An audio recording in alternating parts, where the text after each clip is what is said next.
Hello, my friends. Good evening. I'm Miss Rachel from the William Jeanes Memorial Library, and I'm happy that you've tuned in tonight to Rainbow Reads with Miss Rachel, where we will spend about 30 minutes together enjoying some LGBTQ plus positive children's books.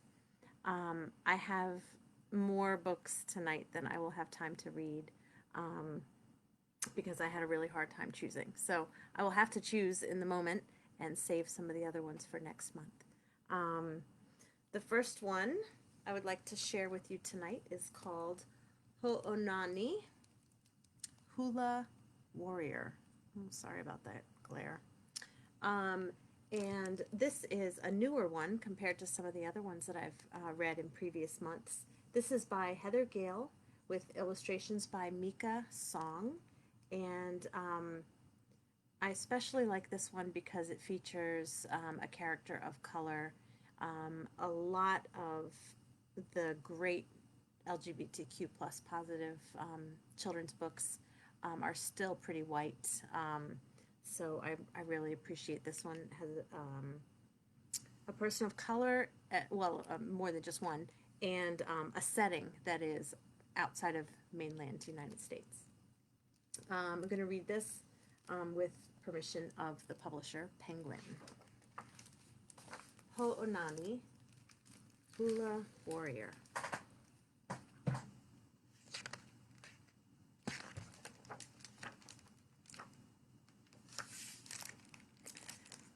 This is just a little author's note at the beginning of the book. In ancient Hawaiian culture, every person had a role in society. Mahu, people who embraced both feminine and masculine traits, were valued as healers and as caretakers and teachers of ancient traditions. In Ho'onani, Hula Warrior, we hope to show that, in the spirit of this Hawaiian tradition, we can make room for all people. Kane, Wahine, Mahu, and show every person the same unconditional acceptance and respect.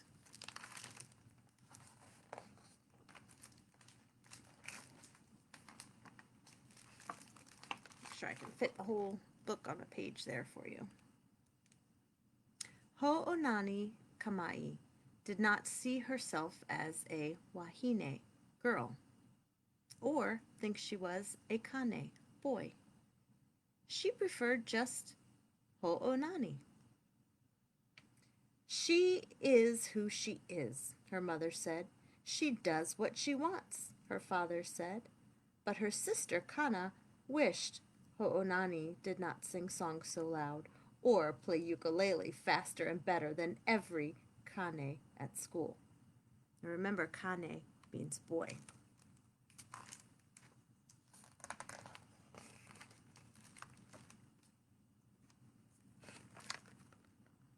One morning, Ho'onani's teacher, Kumuhina, made an announcement. This year, they would bring a Hawaiian custom back to the community. Our high school kane will perform a traditional hula chant, she said.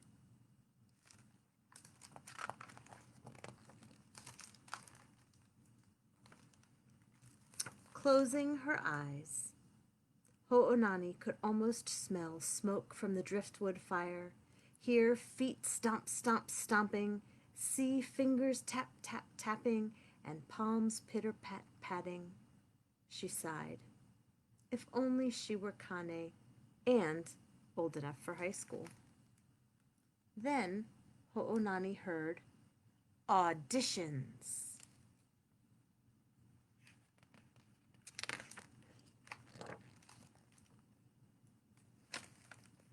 Ho'onani could not wait to tell her family. There'll be 3 tests, she said, and Kumuhina thinks I should try out. Her father, mother, and brothers were not surprised. Kana rolled her eyes. Really? Ho'onani wanted to say she could not believe it either, but before she could speak, her sister changed the subject.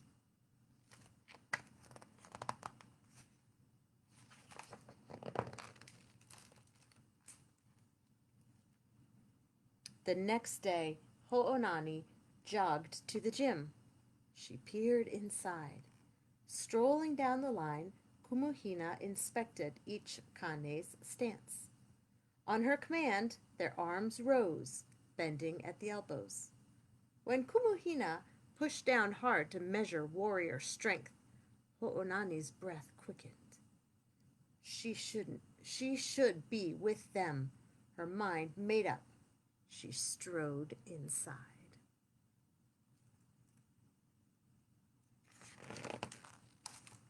One by one, their faces changed. A wahine! A wahine? Not a wahine. Remember, wahine means girl. Last in line, Ho'onani lifted her arms. As Kumuhina pushed down, she held her place. Strong, sure, and steady. Excuse me while I move these things that are making crinkling sounds while I read. Ho'onani could not stop grinning when she told her family she passed. Kana frowned. How embarrassing. Her words made Ho'onani's chin tremble. She wanted to ask Kana if they could ride bikes again like they used to.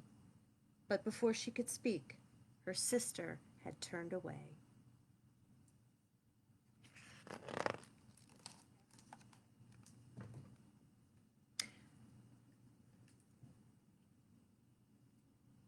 That's better. Memorizing the sway and song of story took patience and practice. Ho'onani did not stop until Hawaii's history was part of her, in dreams by night and in thoughts by day.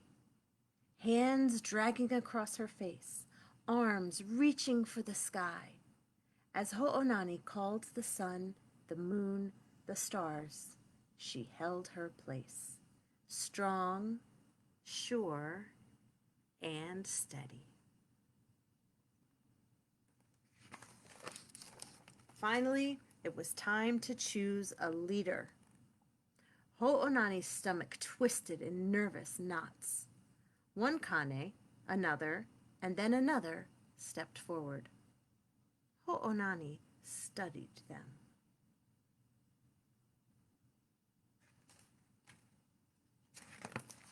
Then, her turn. Faces swam in front of Ho'onani as she called for attention. Oh. She paused. Would they follow her?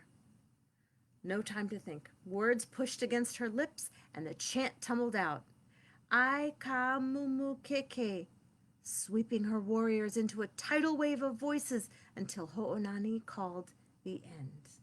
Hai ala, I, oi, I. Silence hung in the air.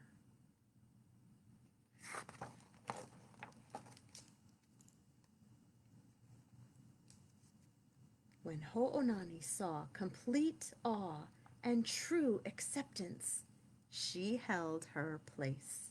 Strong, sure, and steady, she was their leader.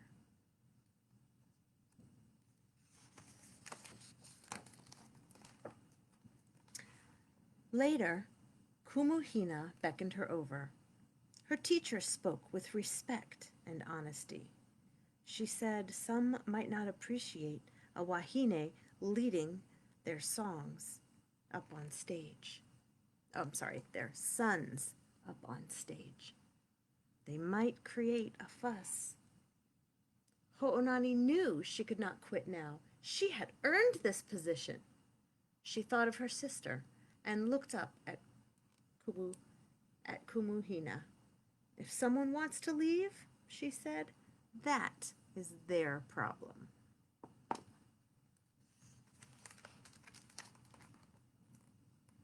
That evening, Ho'onani couldn't wait to tell her family she had been chosen as the leader of the Kane Hula troop. Her parents and brothers were proud, but Kana wasn't. "Why do you always have to reject wahine things?" Kana said. "Just because I feel more Kane doesn't mean I'm not wahine. I'm in the middle. Why can't you let me be me?" Before Kana could speak, Ho'onani left the table.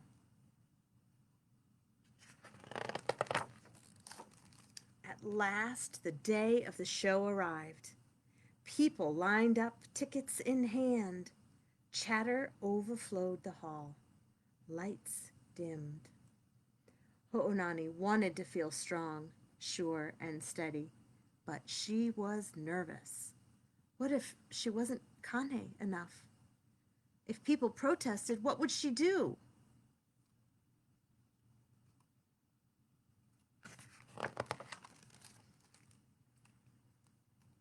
From behind the curtain, a voice boomed. The next day, the island shook violently. Tutupele erupted from the depths. "Oli!" Ho'onani shouted back on cue. Ready or not, it was time. And to the beat of drums, the thud of heels, the clack of sticks, she toe-heel stomped across the stage.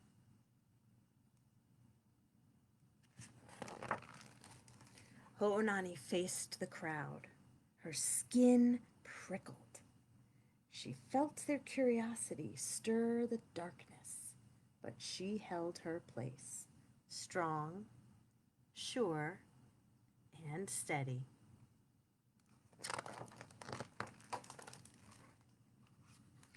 "Ai ka mumu keke!" her voice thundered. The crowd gasped with appreciation and roared with approval.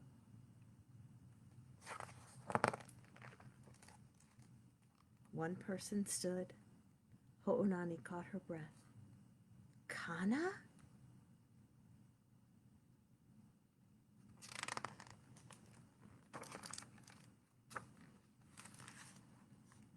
Ho'onani had found her place, not as a wahine, not as a Kane, but as a Hula warrior.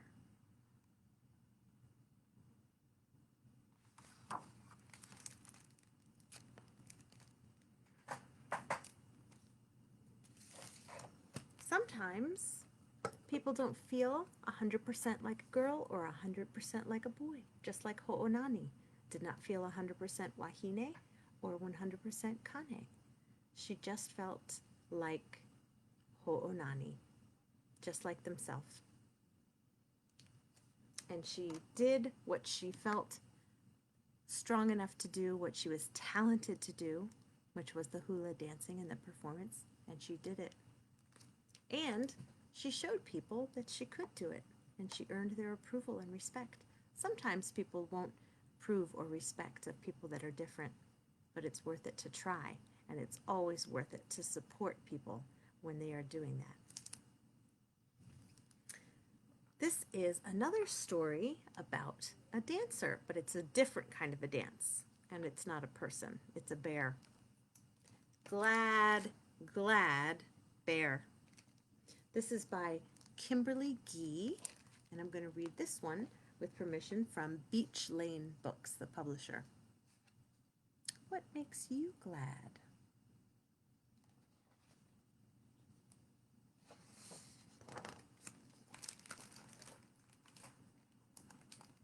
Bear is glad.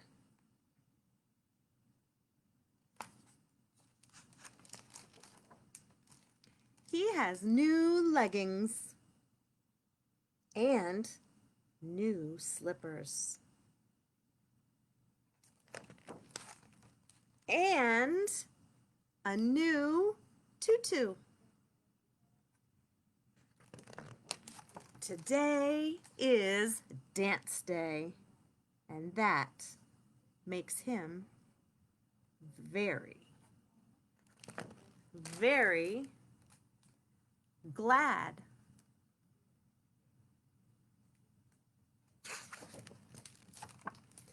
Whee!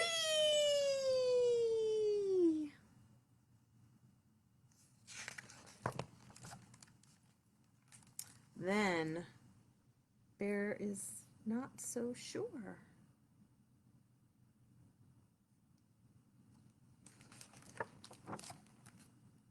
He feels a little shy.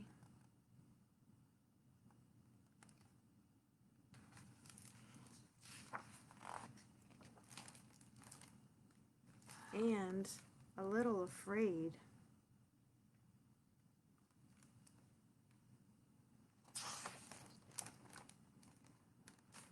And a little different.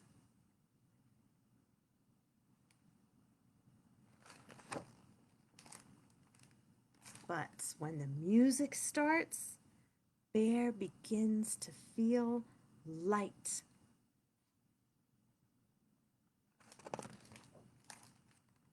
And bubbly.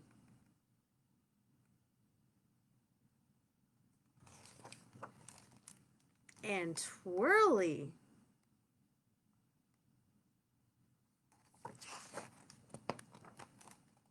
Then Bear is dancing.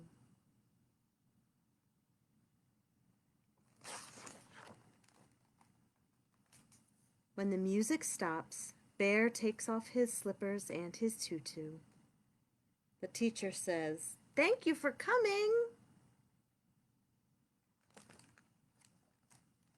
And Bear is very glad he did.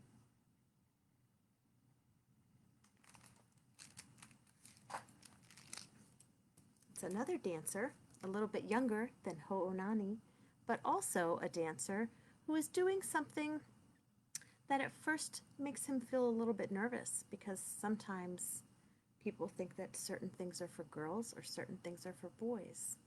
And Bear wanted to do ballet and had a tutu and had slippers and stockings and loved to dance, and so he did dance, and he even made some new friends, and he was so glad he did. All right, the next one I have tonight is not about a dancer. It's not about any one particular character. It's about families, because so much of the difficulties that people might experience related to LGBTQ plus issues are family issues. So we found a book that celebrates all kinds of families. It's called A Family is a Family is a Family. It's by Sarah O'Leary, and it's illustrated by Chin Lang. And we're going to read this wonderful book with permission from Groundwood Books, the publisher.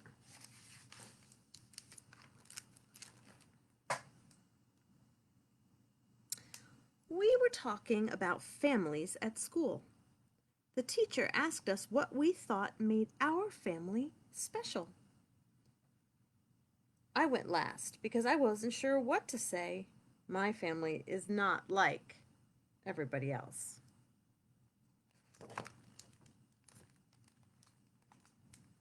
My mom and dad have been best friends since first grade. They really like each other. It's kind of gross.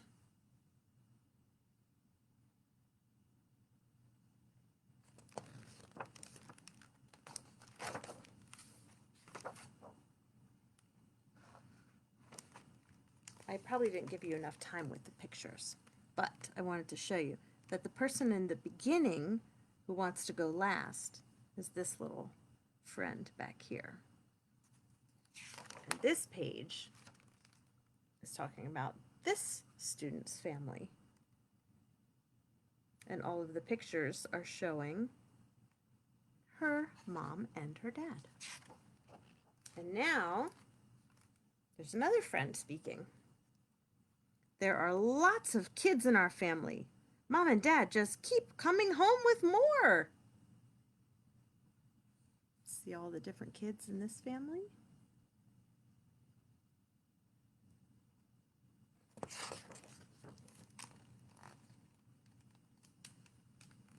And here we have another friend talking about their family.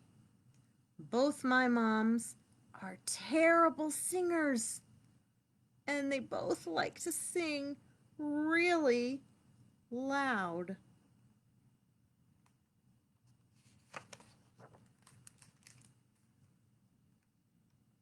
I have more grandparents than anybody else I know, says this guy.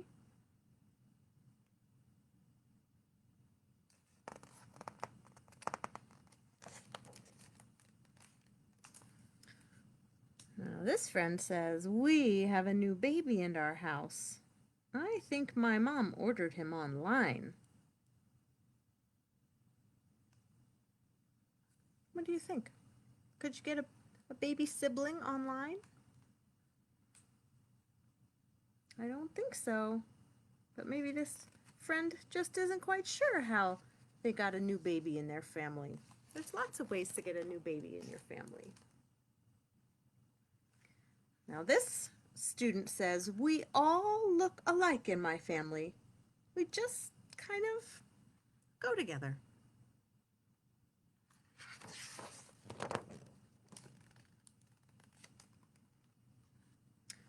One week, Mom gets me. The next week, Dad does.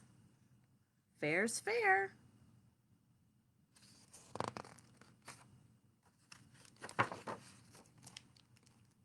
Some people say I look like my dad, and some people say I look like my mom. I think I look like myself.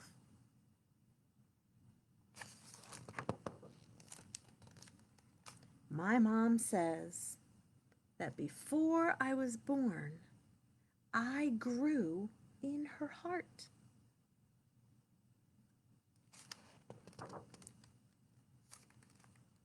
Because I live with my grandmother, sometimes people think she's my mother. She's not. She's my everything.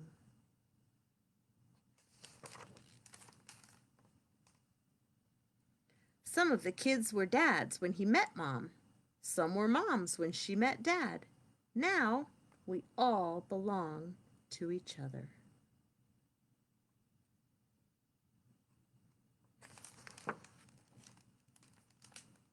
One of my dads is tall, and one is short. They both give good hugs.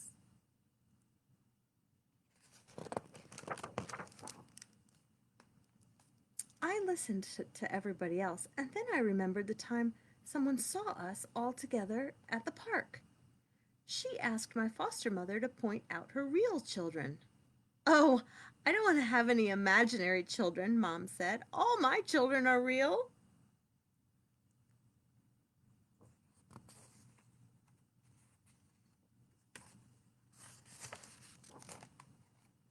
A family is a family is a family.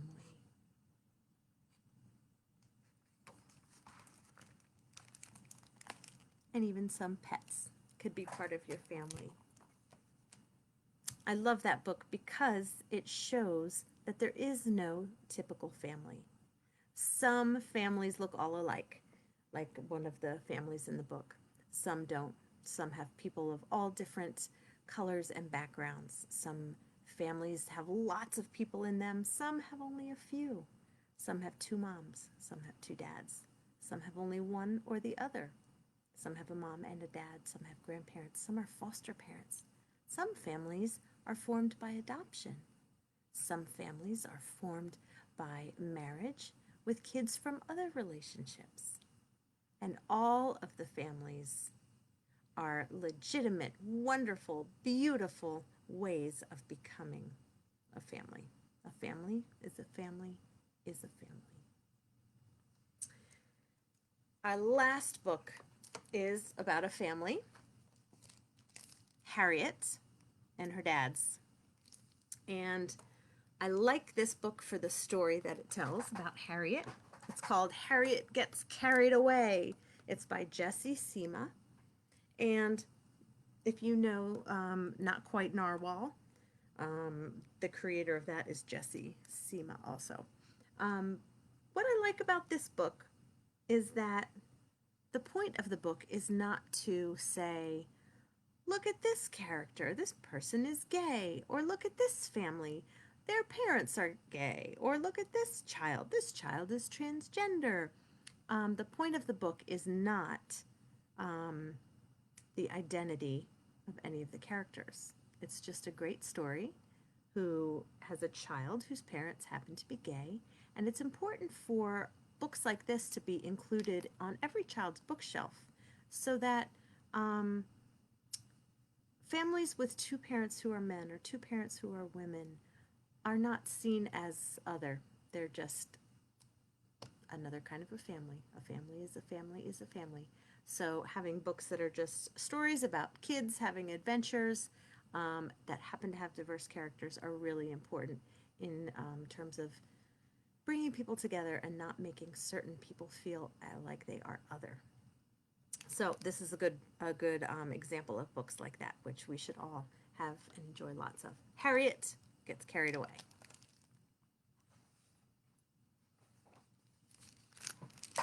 Harriet loved costumes. She didn't save them for Halloween or only wear them to dress up birthday parties. Harriet wore costumes all the time.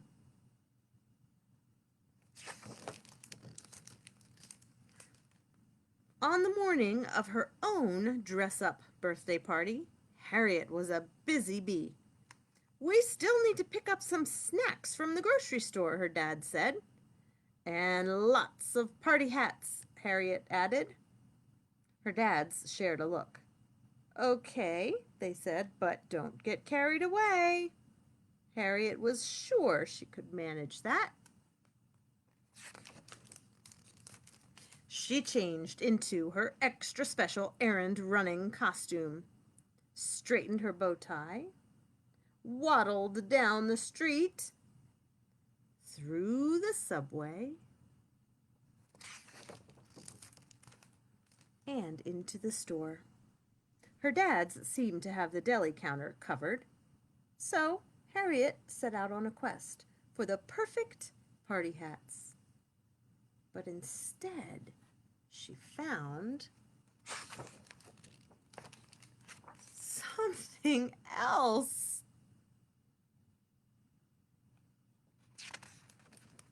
Harriet forgot all about the party hats. She waddled past the checkout lines, through the city, and out of town. Where are we going? Harriet asked excitedly. Back home, of course, a penguin answered. The city is a nice place to visit, but I wouldn't want to live there.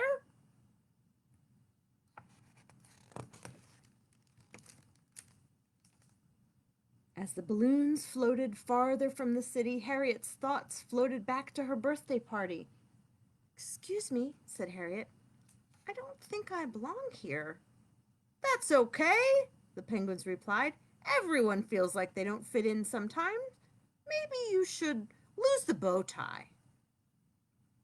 But Harriet didn't care about fitting in. She cared about getting back to the store.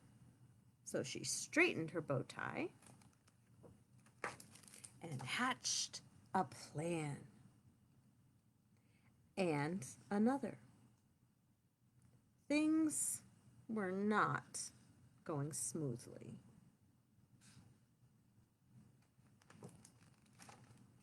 Harriet was almost out of ideas when one emerged from the sea. Hey, said the orca, you're not a penguin? How did you know? Cried Harriet. Penguins don't wear bow ties, he replied. Harriet realized this orca might just be her ticket home, so she told him her tale of costumes and penguins and hot air balloons. She told him all about her family and her city and the party hats she needed to find. And when her story was finished, she said, "I could really use a lift." "It just so happens I'm heading up north for a family reunion," replied the orca. "I could drop you off along the way in exchange for a fancy red bow tie." This seemed like a fair trade.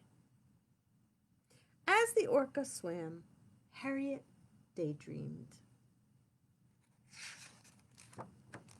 Once Harriet could make out the city in the distance, the orca came to a halt.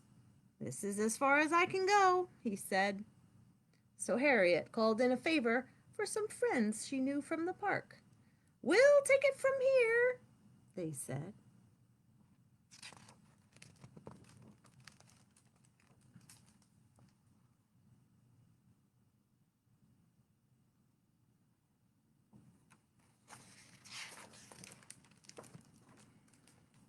Harriet soared back into the store and headed straight for the party hats.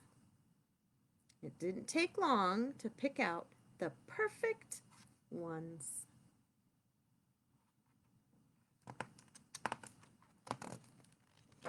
She found her dad's at the deli, just where she'd left them. "Where did you sneak off to?" they asked. "I just went to get the party hats," said Harriet. "Oh, and I could use a new bow tie."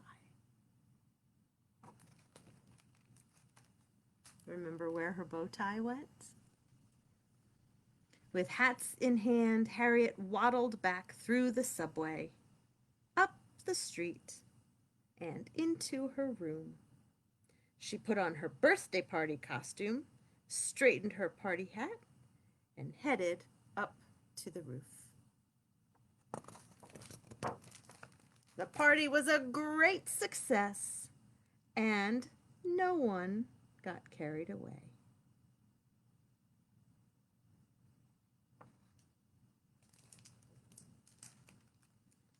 Except maybe Olivia. Uh-oh. I think this is Olivia wearing a wolf costume. And look who showed up with Olivia in the wolf costume. A bunch of other wolves. I wonder if Olivia had an adventure with the wolves the way Harriet had an adventure with the penguins.